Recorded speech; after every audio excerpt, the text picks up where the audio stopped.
Hello and welcome to Rathod science academy. ఈ రోజు మనం ఈ క్లాస్లో వెరీ ఇంపార్టెంట్ ఆర్టికల్స్ తీసుకొని తెలుగులో అనలైజ్ చేద్దాం. టైటిల్ చదివిన వెంటనే మనకి చూసుకోవాల్సిన కీవర్డ్ ఏంటి, ఆ కీవర్డ్ మనం ఎన్ని డైమెన్షన్స్లో చూసుకోవాలి, from mains point of view ఏంటి, ప్రిలిమ్స్ పాయింట్ ఆఫ్ వ్యూ ఏంటి, అసలు మెయిన్స్లో అండ్ ప్రిలిమ్స్లో క్వశ్చన్స్ ఎలా వస్తాయి, ఇన్ కేస్ ఇంతకుముందు క్వశ్చన్స్ వచ్చినట్లయితే ఎలా వచ్చాయి, ఎవ్రీథింగ్ మనం క్లియర్గా బేస్ గురించి తెలుసుకుందాం. ఓకే, సో ఫస్ట్ టాపిక్ ఈరోజు టైటిల్ చూసిన వెంటనే మనకు అర్థమయ్యేది ఏంటంటే ఇది కోర్ సెక్టార్స్ గురించి మాట్లాడుతుంది. టైటిల్ చూసుకుంటే core sectors grow at 5 months high of 5% అని ఇచ్చారు. సో మనకి ప్రతి నెల కోర్ సెక్టార్స్ యొక్క పర్ఫార్మెన్స్ గురించి ఐఐపి అంటే index of industrial production release అవుతుంది. కాబట్టి ప్రతి నెల మనం ఈ డేటాని గుర్తుపెట్టుకోవాలా అంటే అవసరం లేదు నెంబర్స్. మీరు ఏ ఇయర్లో అయితే మెయిన్స్ రాస్తారో ప్రిలిమ్స్ తర్వాత మీకు 3 months ఆఫ్ టైం ఉంటుంది కదా, ఆ టైంలో మీరు ఎకనామిక్ సర్వే డేటా తీసుకొని జస్ట్ వాటికి సంబంధించిన డేటా మకప్ చేసుకొని రాసుకుంటే సరిపోతుంది. ప్రతి నెల గుర్తుపెట్టుకోవాల్సిన అవసరం లేదు, ఎందుకంటే ఒక నెల ఎక్కువ ఉంటుంది, ఒక నెల తక్కువ ఉంటుంది. కాబట్టి యూఆర్ నాట్ మెయింటైనింగ్ ద కంటిన్యూస్గా డేటా అయితే మనం మెయింటైన్ చేయట్లేదు, కాబట్టి అది అప్ అండ్ డౌన్ అవుతూ ఉంటుంది. సో ప్రతి నెల మీరు గుర్తుపెట్టుకోవాల్సిన అవసరం లేదు. కాకపోతే మీరు ఇక్కడ ఏం చేయాలి అంటే కోర్ సెక్టార్స్ అంటే ఏంటో చూసుకోవాలి, and index of industrial production ఏంటి అని చూసుకోవాలి. అసలు ఇక్కడ కోర్ సెక్టార్ యొక్క పర్ఫార్మెన్స్ పెరిగింది, ఎందుకు పెరిగింది, దానివల్ల మన ఎకనామీ పైన ఎలాంటి ఇంపాక్ట్ ఉంటుందో చూసుకోవాలన్నమాట. సో మీకు ఇన్ కేస్ ప్రిలిమ్స్లో క్వశ్చన్ వచ్చినట్లయితే ఎలా అడుగుతారు, consider the following statements regarding IIP index of industrial production అని చెప్పేసి దాని కింద కొన్ని స్టేట్మెంట్స్ ఇస్తారు. That is the first type of question. Second type of question ఏంటంటే కన్సిడర్ ద ఫాలోయింగ్ సెక్టార్స్ అని చెప్పేసి ఒక 4 to 5 సెక్టార్స్ ఇచ్చేసి ఏవి కోర్ సెక్టార్ అని అడగచ్చు. ఇది ఒక పీవైక్యూ అనమాట. అండ్ నెక్స్ట్ వచ్చేసి మెయిన్స్ పాయింట్ ఆఫ్ వ్యూలో ఇండస్ట్రీస్ బాగానే పర్ఫామ్ చేస్తున్నాయి. రీసెంట్గా ఇండెక్స్ ఆఫ్ ఇండస్ట్రియల్ ప్రొడక్షన్ చెప్పిన డేటా ప్రకారం ఎక్స్పాన్షన్ ఆఫ్ కోర్ సెక్టార్స్ అయ్యాయి. అసలు దాని వెనకాల ఉన్న రీజన్స్ ఏంటి, దానివల్ల మనకున్న ఇంపాక్ట్ ఏంటి, లేకపోతే ఇన్ కేస్ గవర్నమెంట్ ఏదైనా మెషర్స్ తీసుకున్నట్లయితే ఎలాంటి మెషర్స్ తీసుకుంటే బాగుంటుంది, సజెస్ట్ సమ్ వే ఫార్వర్డ్ అని చెప్పి మెయిన్స్లో మీకు క్వశ్చన్ అడగచ్చు. సో ఎన్ని విధాలుగా మీకు అయితే ప్రిలిమ్స్లో అండ్ మెయిన్స్లో అయితే క్వశ్చన్ అడిగే ఛాన్స్ ఉంది. అండ్ ఈ టాపిక్ వచ్చేసి జిఎస్ పేపర్ 3 ఎకానమీలో చాలా ఇంపార్టెంట్. ఓకే, ఇప్పుడు మనం ఈ ప్రెసెంట్ ఆర్టికల్ని చూసుకుందాం అండ్ కొన్ని కరెంట్ అఫైర్స్ అయితే ఉన్నాయి. అండ్ నెక్స్ట్ వచ్చేసి మీరు ఇక్కడ కొన్ని ఇంపార్టెంట్ పాయింట్స్ని నోట్ డౌన్ చేసుకోవాలి. ఓకే, ఇక్కడ చూసినట్లయితే మనం ఈ కోర్ సెక్టార్స్ని గుర్తుపెట్టుకోవడానికి యూజ్ చేసిన నిమోనిక్ ఏంటి, ఫండ్స్ 3C. ఎప్పుడు నేను చెప్పేది ఇదే కదా, మన కోర్ సెక్టార్లో 8 ఉంటాయి. ఆ 8ని గుర్తుపెట్టుకోవాలి అంటే ఫండ్స్ 3C గుర్తుపెట్టుకోండి. ఎఫ్ అంటే ఫెర్టిలైజర్, ఈ అంటే ఎలక్ట్రిసిటీ, ఆర్ అంటే రిఫైనరీస్, ఎన్ అంటే న్యాచురల్ గ్యాస్, ఎస్ అంటే స్టీల్. ఒక సి వచ్చేసి కోల్, ఇంకొకటి వచ్చేసి సిమెంట్, ఇంకొకటి వచ్చేసి క్రూడ్ ఆయిల్ అనమాట. సో రీసెంట్గా మన గవర్నమెంట్ ఏం చేసిందంటే ఈ 8 కోర్ సెక్టార్స్ని అప్డేట్ చేసి ఇంకొక కోర్ సెక్టార్ని ఇక్కడ యాడ్ చేసింది. అదేంటంటే ఐరన్ ఓర్. ఐరన్ ఓర్ని కూడా యాడ్ చేసింది. ఇది ఒక ఇంపార్టెంట్ అప్డేట్ అనమాట. దీని మీద మీకు క్వశ్చన్ అయితే రావచ్చు. సో ఇప్పుడు ఏంటి, మొత్తానికి ఎన్ని ఉన్నాయంటే 9 సెక్టార్స్ మన యొక్క కోర్ సెక్టార్స్లో ఇప్పుడు ఉన్నాయన్నమాట. అండ్ నెక్స్ట్ రీసెంట్గా ఏంటి, ఇంకొక అప్డేట్ ఏం చేసింది, మనం కొత్త బేస్ ఇయర్ని తీసుకొచ్చాం, న్యూ బేస్ ఇయర్ 2022 to 2023 అనేది న్యూ బేస్ ఇయర్. ఇంతకుముందున్న బేస్ ఇయర్ ఏంటి 2011 to 2012 కదా, దీన్ని కాస్త అప్డేట్ చేశాము. అప్డేట్ చేసిన తర్వాత 2026 ప్రిలిమ్స్లో క్వశ్చన్ వస్తుందేమో అనుకున్నాం, కానీ క్వశ్చన్ అయితే దాని మీద అడగలేదు. కాబట్టి 2027 ప్రిలిమ్స్లో ఈ కోర్ సెక్టార్లో మనం ఇంకొకటి యాడ్ చేసి ఇప్పుడు 9 అయ్యాయి. దాంతోపాటు ఇప్పుడు ఈ అప్డేట్ అయింది కాబట్టి రెండింటి కాంబినేషన్లో మీకు యూపీఎస్సీ ప్రిలిమ్స్ క్వశ్చన్ రావచ్చు. దాన్ని కొంచెం రాసుకొని స్టార్ మార్క్ అయితే పెట్టుకోండి. ఓకే, సో ఇప్పుడు మనం ఈ ఆర్టికల్ చూసినట్లయితే ఈ జూన్ మంత్లో కోర్ సెక్టార్స్ అనే 5% పాజిటివ్ గ్రోత్ బాగానే పనిచేస్తున్నాయని చెప్పి ఈ యొక్క రిపోర్ట్ చెప్పింది. అండ్ రీసెంట్గా మన ministry of commerce and industry ఏం చేసిందంటే న్యూ సిరీస్ రిలీజ్ చేసినప్పుడు అందులో మన బేస్ ఇయర్ అప్డేట్తో పాటు ఇంకొక సెక్టార్ ఐరన్ ఓర్ని యాడ్ చేసేసి ఇప్పుడున్న కోర్ సెక్టార్ కాస్త 9కి చేరాయన్నమాట. ఓకే, ఇప్పుడు మనం పాజిటివ్ గ్రోత్ ఎక్కడ చూస్తున్నాము అంటే ఐరన్ ఓర్లో పాజిటివ్ గ్రోత్ ఉంది, ఎలక్ట్రిసిటీలో ఉంది, అలాగే సిమెంట్, స్టీల్, కోల్ ఈ సెక్టార్స్ అన్నిట్లలో మనకు పాజిటివ్ గ్రోత్ అయితే కనిపిస్తుంది. కానీ కొన్ని ఏరియాస్లో మనకి నెగిటివ్ గ్రోత్ కూడా ఉంది. అది ఎక్కడంటే న్యాచురల్ గ్యాస్లో, క్రూడ్ ఆయిల్లో, రీఫైనరీ ప్రొడక్ట్స్లో అండ్ ఫర్టిలైజర్లో. సో వీటి దగ్గర మనకి నెగిటివ్ గ్రోత్ ఎందుకు రికార్డ్ అయింది? మనందరికీ తెలుసు వెస్ట్ ఏషియాలో క్రైసిస్ నడుస్తూ ఉంది. అండ్ ఈ రోజు న్యూస్ పేపర్లో కూడా ఇరాన్ ఏం చెప్పింది, మేము ఫుల్ ఫ్లెజ్డ్గా అమెరికాతో వార్ చేస్తున్నాము అని చెప్పి కూడా కొన్ని స్టేట్మెంట్స్ ఇచ్చింది. అవి కూడా న్యూస్ ఆర్టికల్స్లో ఉన్నాయి. సో ఇక్కడ వెస్ట్ ఏషియన్ క్రైసిస్ వల్ల ఓవరాల్గా ఇంటర్నేషనల్ ఆయిల్ అనేది ఎఫెక్ట్ అయింది.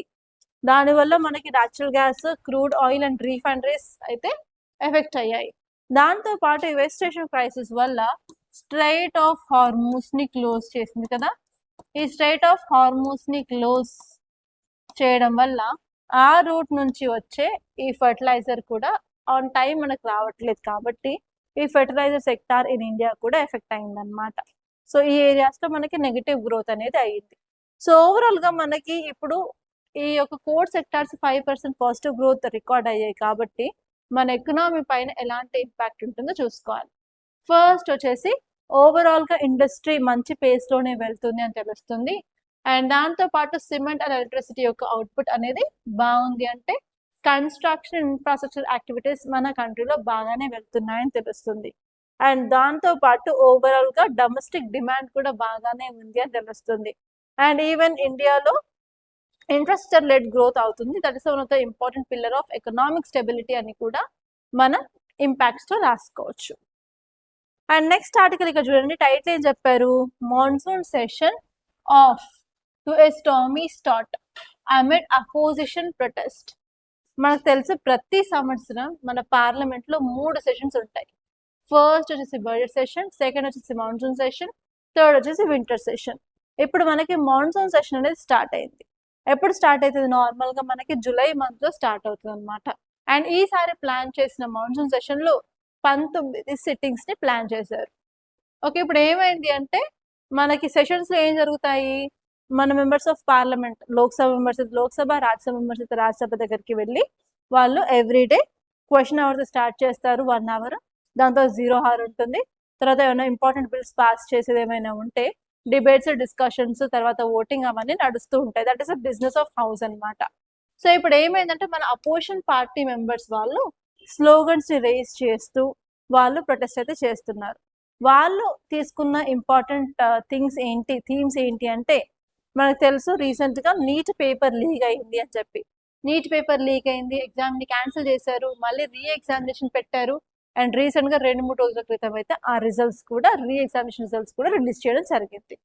సో ఇక్కడ వీళ్ళు చేసే ప్రొటెస్ట్లో ఏంటంటే ఫస్ట్ వచ్చేసి NEET UG examination paper leak గురించి వాళ్ళు స్లోగన్స్ అనేవి చేస్తూ ఉన్నారు.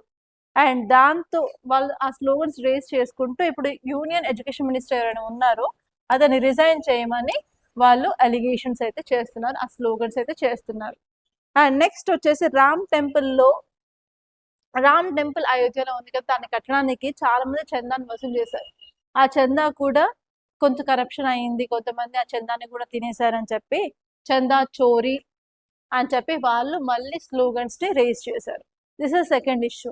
అండ్ థర్డ్ ఇష్యూ ఏంటంటే లదాఖ్కి చెందిన ఒక యాక్టివిస్ట్, అతని పేరు సోనం వాంగ్చుక్, అతను ప్రొటెస్ట్ చేస్తూ నిరాహార దీక్ష చేస్తున్నారు కదా. అండ్ స్టూడెంట్స్ అందరూ ఏం చేస్తున్నారంటే జంతర్ మంతర్ ఢిల్లీలో కూడా ప్రొటెస్ట్ చేస్తూ ఉన్నారు. సో ఇలా 3 ఇష్యూస్ని తీసుకొని అపోజిషన్ పార్టీ వాళ్ళు ఇప్పుడు స్లోగన్స్ అయితే రేస్ చేశారు. అండ్ నార్మల్గా హౌస్ బిజినెస్ అవ్వకుండా అడ్డుకుంటున్నారు అనమాట ప్రొటెస్ట్లు చేసి. సో దానివల్ల ఏంటంటే ఫ్రీక్వెంట్గా లోక్సభలోను అలాగే రాజ్యసభలోను అడ్జర్న్మెంట్ని పాస్ చేస్తున్నారు మన ప్రిసైడింగ్ ఆఫీసర్స్ అనమాట. సో అందుకని అడ్జర్న్మెంట్ గురించి మీకు క్వశ్చన్ అయితే రావచ్చు. Consider following statements regarding adjournment అని చెప్పేసి 2-3 స్టేట్మెంట్స్ వచ్చేసి ఏవి కరెక్ట్ ఏవి ఇన్కరెక్ట్ అని అడగచ్చు. అలాగే మనకి అడ్జర్న్మెంట్లో 2 ఉంటాయి, అడ్జర్న్మెంట్ అని, అడ్జర్న్మెంట్ సైన్డ్ అయ్యి అని చెప్పి. కన్సిడర్ ఫాలోయింగ్ స్టేట్మెంట్స్ అని చెప్పి ఒక స్టేట్మెంట్లో అడ్జర్న్మెంట్ ఇస్తారు, సెకండ్ స్టేట్మెంట్లో అడ్జర్న్మెంట్ సైన్డ్ అయ్యి గురించి ఇచ్చేసి ఏవి కరెక్ట్ అని అడగచ్చు.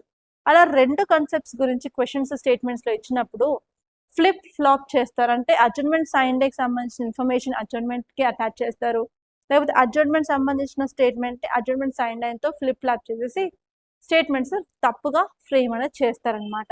That is one format of asking UPSC question. So ఇక్కడ మీరు అడ్జర్న్మెంట్ అంటే ఏంటి, అడ్జర్న్మెంట్ సైన్ డై గురించి మీరు తెలుసుకోవాలి. అడ్జర్న్మెంట్ ఏంటంటే sitting of the house, either Lok Sabha కానివ్వండి రాజ్యసభ కానివ్వండి, వాళ్ళు ఒక స్పెసిఫిక్ డేట్ తోటి మేము అడ్జర్న్ అవుతున్నాము, స్టాప్ చేస్తున్నాం ఇంతటితో సెషన్ అని చెప్పేసి ప్రిసైడింగ్ ఆఫీసర్ చెప్తారు. సో లోక్సభ అయితే ప్రిసైడింగ్ ఆఫీసర్ ఏమో స్పీకర్, రాజ్యసభలో అయితేనేమో chairman or vice president. Adjournment sine die అంటే ఏంటంటే మన సిట్టింగ్స్ ఆఫ్ హౌస్ ని ఇంతటితో ముగిసి వేస్తున్నామని చెప్పేసి ఎలాంటి డేట్ చెప్పకుండా ఆపేస్తే దాన్ని అడ్జర్న్మెంట్ సైన్ డై అని అంటారనమాట. ఇవి రెండు కన్సెప్ట్స్ మీకు తెలియాలి. ఓకే, నెక్స్ట్ ఆర్టికల్ చూసుకున్నట్లయితే government introduces bill in Lok Sabha to raise strength of judges in supreme court to 38. ఓకే, ఇక్కడ మనకు తెలుసు రీసెంట్ గా మన ప్రెసిడెంట్ ఆర్డినెన్స్ ని ఇష్యూ చేశారు. దేని గురించి?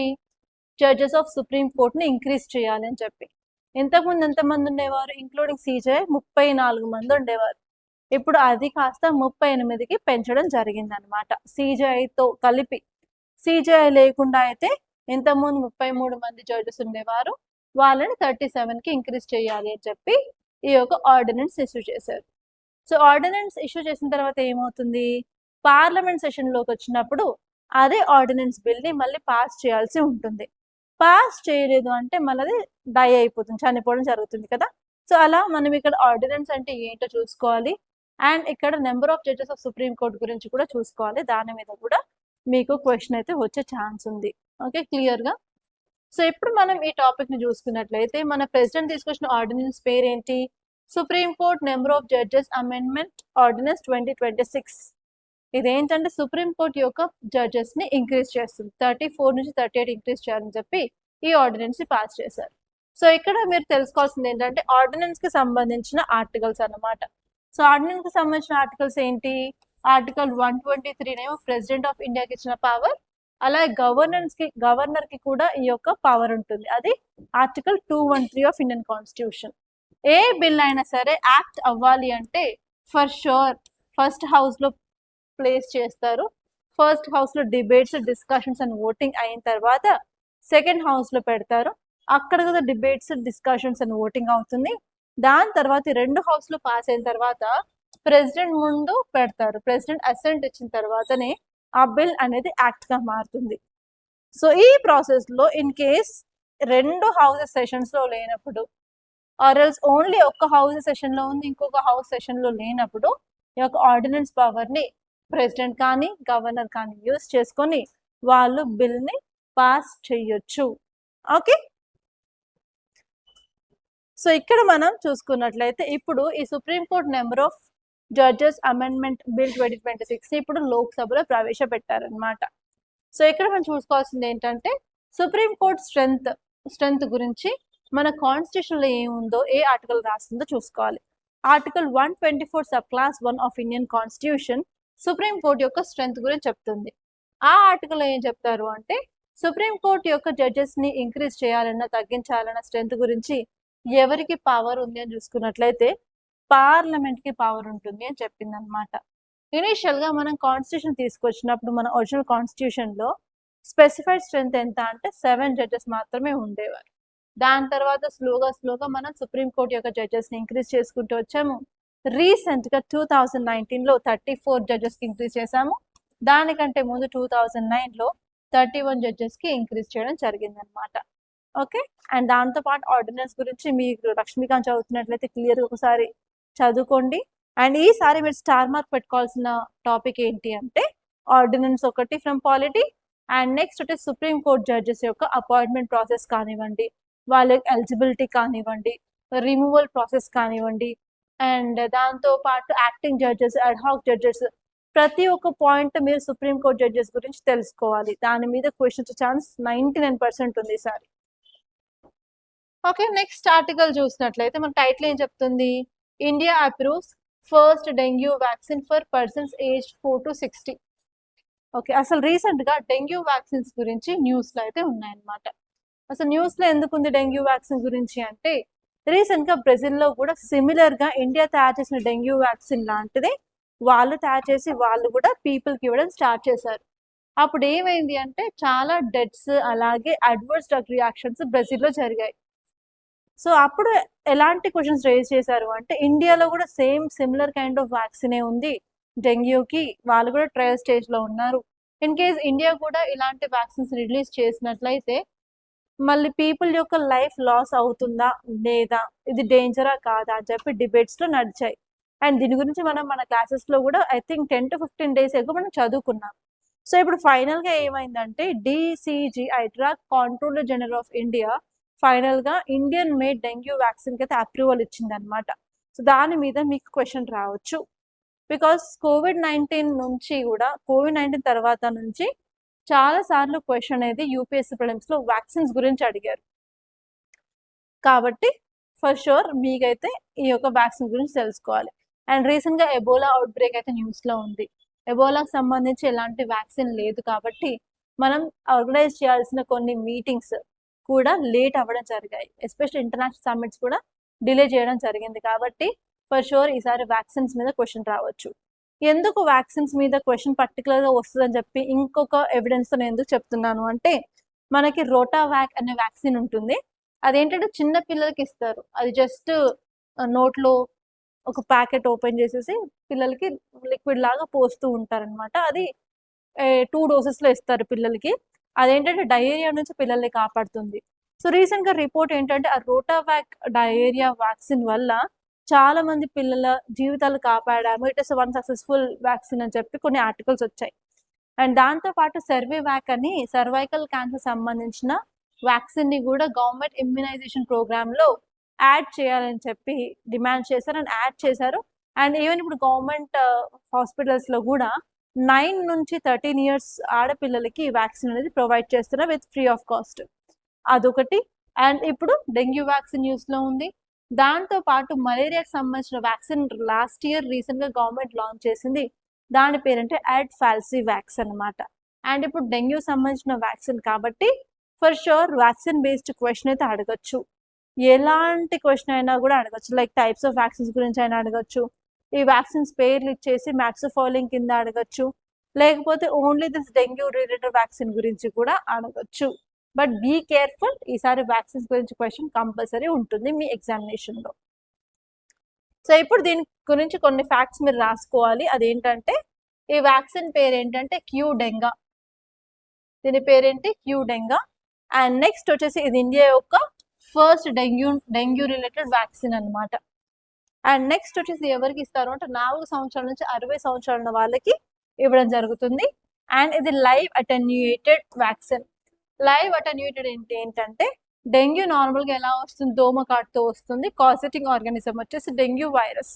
ఈ వ్యాక్సిన్లో డైరెక్ట్గా డెంగ్యూ వైరసే ప్రాణాలతో ఉంటుంది. But very very low concentrated and weak వైరస్ని యూజ్ చేసుకొని ఇక్కడ ఈ వ్యాక్సిన్ని తయారు చేస్తారు.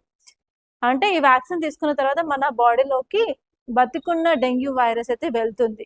కాకపోతే ఏంటంటే ఇది మనకి డెంగ్యూ వచ్చేంత స్ట్రాంగ్ అయితే కాదు. కాకపోతే మన బాడీలో ఉన్న ఇమ్యూన్ సిస్టమ్ని యాక్టివేట్ చేసి యాంటీబాడీస్ అనేవి ప్రొడ్యూస్ చేస్తుంది. In case strong dengue virus మనం దోమ కుట్టిన తర్వాత వస్తే కూడా మన బ్లడ్లో యాంటీబాడీస్ ఉంటాయి కాబట్టి అవి డైరెక్ట్గా డెంగ్యూ వైరస్ని ఐడెంటిఫై చేసి మనకి డిసీజ్ రాకుండా, జ్వరం రాకుండా అయితే ప్రివెంట్ చేస్తుంది అనమాట. అది ఈ live attenuated vaccine. And next వచ్చేసి దీన్ని 2 dosesలో ఇవ్వాలి. ఒక డోస్ వచ్చిన తర్వాత ఎగ్జాక్ట్గా 3 months ఆ టైం తీసుకొని మళ్ళీ ఇంకొక డోస్ కూడా ఇవ్వడం జరుగుతుంది. అసలు ఇండియాలో ఈ వ్యాక్సిన్ ఎందుకు అవసరం అంటే మనకి డెంగ్యూ కేసెస్ చాలా ఎక్కువ అవుతున్నాయి. ఎందుకు ఎక్కువ అవుతున్నాయి? క్లైమేట్ చేంజ్ జరుగుతూ ఉంది, గ్లోబల్ వార్మింగ్ ఎక్కువ అవుతా ఉంది, టెంపరేచర్ పెరుగుతున్న కొద్దీ మస్కిటో బ్రీడింగ్కి చాలా సపోర్ట్ చేస్తుంది. మస్కిటోస్ ఎక్కువ అవుతాయి అన్నమాట. మస్కిటోస్ ఎక్కువ అవడం వల్ల మస్కిటో కాజింగ్ డిసీజెస్ కూడా ఎక్కువ అవుతాయి. కాబట్టి మనకి మస్కిటో బార్న్ డిసీజెస్కి వ్యాక్సిన్స్ అనేవి చాలా important. Especially India tropical and sub tropical రీజన్లో ఉంది కాబట్టి. ఓకే, ఇదంతా మీరు తెలుసుకోవాలి. That's it. And next article వచ్చేసి ప్రెసెంట్ ప్లే అనమాట. సో ఇప్పుడు మనకి ఫిఫా వరల్డ్ కప్ అయితే న్యూస్లో ఉంది, ఫుట్బాల్ వరల్డ్ కప్. కాబట్టి మీకు ఎవ్రీ ఇయర్ మీరు యూపీఎస్సీ రాసినా కూడా లేకపోతే వేరే ఏ కాంపిటేటివ్ ఎగ్జామ్ రాసినా కూడా మీకు స్పోర్ట్స్ గురించి క్వశ్చన్ వచ్చే ఛాన్స్ ఉంది. అదే యూపీఎస్సీలో 2024 నుంచి 2024లో 2025లో 2026లో కంటిన్యూస్గా అట్లీస్ట్ 2 questions అయితే స్పోర్ట్స్ నుంచి ఉంటున్నాయి. లాస్ట్ టైం అయితే ఒక్కటే క్వశ్చన్ ఉంది 2026లో. సో నెక్స్ట్ ఇయర్ మీకు ఈ ఫిఫా వరల్డ్ కప్ గురించి క్వశ్చన్ రావచ్చు, హూ నోస్. మీరు ఇయర్ ఎండింగ్లో చూసినట్లయితే అట్లీస్ట్ 8 to 10 వరకు కూడా ఇంపార్టెంట్ స్పోర్ట్స్ ఈవెంట్స్ని గుర్తుపెట్టుకోవాలి. అట్లీస్ట్ 8 to 10 స్పోర్ట్స్ ఈవెంట్ని గుర్తుపెట్టుకున్నట్లయితే మీకు అందులో నుంచి 1 or 2 వచ్చినా కూడా మీకు high possibility of getting right అనమాట. తక్కువ చదువుతారు, క్వశ్చన్ ఫర్ షూర్ వస్తుంది కాబట్టి. సో అందుకని జస్ట్ మీరు నోట్స్లో ఫిఫా వరల్డ్ కప్ అని రాసుకోండి. ఇందులో ఎవరు విన్నారంటే స్పెయిన్ విన్ అయిందనమాట. దీని గురించి కావాల్సిన డీటెయిల్స్ అన్ని మన మంత్లీ మ్యాగజైన్స్లో నేను ప్రొవైడ్ చేస్తాను. మీరు కూడా మంత్లీ మ్యాగజైన్స్ తీసుకోవాలి అన్నట్లయితే జస్ట్ రాథోడ్ సాయిస్ యాప్ని డౌన్లోడ్ చేసుకోండి. అక్కడ మీకు 10 రూపీస్ కోర్స్ ఉంటుంది, కరెంట్ అఫైర్స్ మ్యాగజైన్స్ అని. జస్ట్ 10 రూపీస్ పే చేస్తే 1 year వరకు మీరు ఈ మ్యాగజైన్స్ని మీరు డౌన్లోడ్ చేసుకోవచ్చు అనమాట ఫ్రీగా. Okay, so just use that opportunity. అక్కడ మన every month current affairs magazines అనేవి అప్లోడ్ చేస్తూ ఉంటాం. సో అక్కడ నేను క్లియర్గా దీని గురించి అయితే డేటా అయితే ఇస్తానమాట. ఏ పాయింట్స్ గుర్తుపెట్టుకోవాలి, ఏ పాయింట్స్ అవసరం లేదని చెప్పి. ఎందుకంటే నేను కూడా కొంచెం రీసెర్చ్ చేయాలి. I don't know clearly about sports. I'm very weak in sports. So from now onwards I have to improve my self on the sports అనమాట. అందుకే నేను కొంచెం రీసెర్చ్ చేసి దాని గురించి ప్రీవైక్యూస్ చూసి ఎలా అడుగుతున్నారు ఏంటి దీని గురించి అని చెప్పి నీకు పాయింట్స్ అయితే ఇస్తాను. సో అంటిల్ దెన్ మీరైతే జస్ట్ ఫిఫా వరల్డ్ కప్ న్యూస్లో ఉంది అని గుర్తుపెట్టుకోండి. స్పెయిన్ విన్ అయింది against Argentina. Okay, and next article చూసినట్లయితే టైటిల్ ఏం చెప్తుంది, reclaiming food paths taking cities back from cars. ఈ టాపిక్ వచ్చేసి ఫుడ్ పాత్ గురించి చెప్తుంది. సో ఇక్కడ మీరు గుర్తుపెట్టుకోవాల్సింది ఏంటంటే రీసెంట్గా సుప్రీం కోర్ట్ ఒక ల్యాండ్ మార్క్ జడ్జ్మెంట్ ఇచ్చింది. ఆ జడ్జ్మెంట్ యొక్క పేరు ఏంటంటే షేక్ రియాజ్ వర్సెస్ అయ్యప్పన్ 2026 కేసులో walking on demarcated food path is constitution fundamental right under article 19 sub clause 1D అలాగే ఆర్టికల్ 21 చెప్పి క్లియర్గా స్టేట్మెంట్ అయితే ఇచ్చింది. సో ఇక్కడ ఈ ఆర్టికల్ ఏం చెప్తుందంటే మనం అర్బన్ ఏరియాస్ చూసినట్లయితే ఫుడ్ పాత్ కంటే ఎక్కువ కూడా మనం ప్రైవేట్ వెహికల్స్కి ఎక్కువ ప్రయారిటీ ఇస్తున్నాము.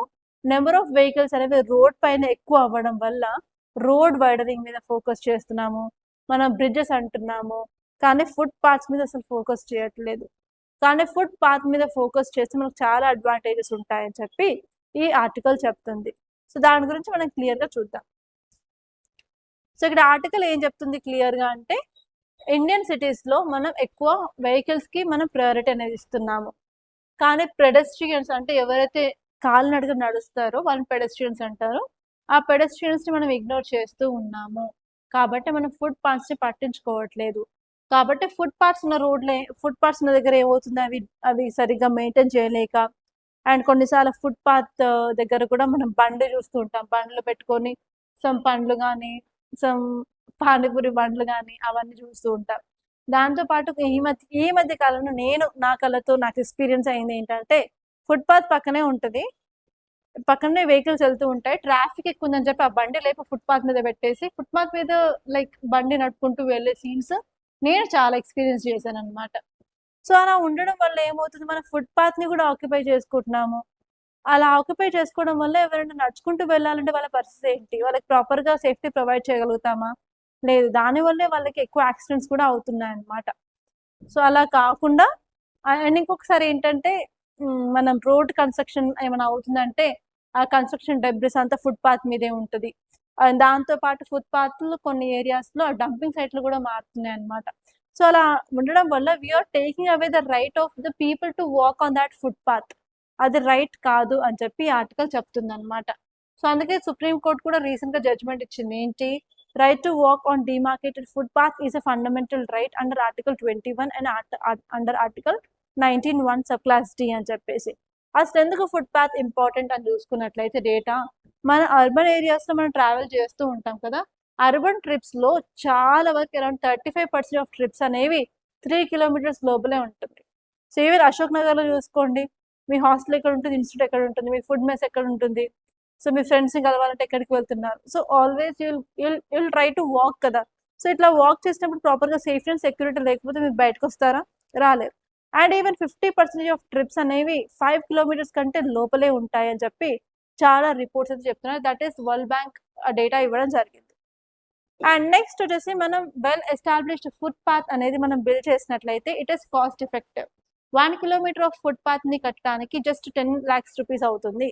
కాకపోతే like 1 kilometre of modern road ని మనం చేయాలి అంటే 10 crores వరకు కూడా అవుతుంది అనమాట. అంటే 100 times ఎక్కువ కాస్ట్ అనేది ఫుట్పాత్ తో పోలిసినట్లయితే మోడర్న్ రోడ్స్ కి మనం స్పెండ్ చేయాల్సి ఉంటుంది.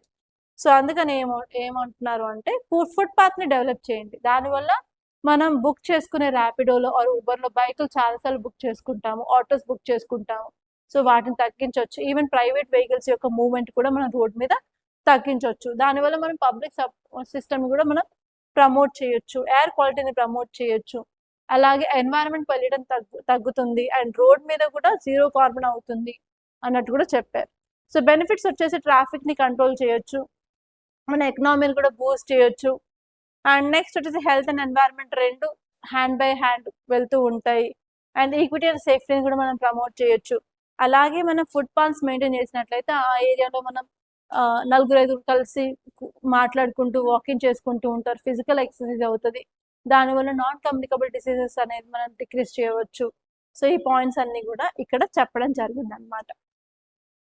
ఓకే, నెక్స్ట్ ఆర్టికల్ చూసుకున్నట్లయితే why inflation is rising in India. First of all inflation అంటే ఏంటి? ద్రవ్యోల్బణం. సో మన మార్కెట్లో గూడ్స్ అండ్ సర్వీస్ ప్రైస్ అనేది పెరిగితే దాన్ని ఇన్ఫ్లేషన్ అంటారు. సో ఇప్పుడు రీసెంట్గా మనం చదువుకుంది ఏంటి? రీటైల్ ఇన్ఫ్లేషన్ చాలా పెరుగుతుంది మనకు అడ్డడం చదువుకున్నాం. దాని వెనకాల రీజన్స్ ఏంటి? ఫస్ట్ వచ్చేసి మ్యానుఫ్యాక్చర్డ్ గూడ్స్ యొక్క ప్రైస్ అనేది దేని మీద డిపెండ్ అయి ఉంటుంది?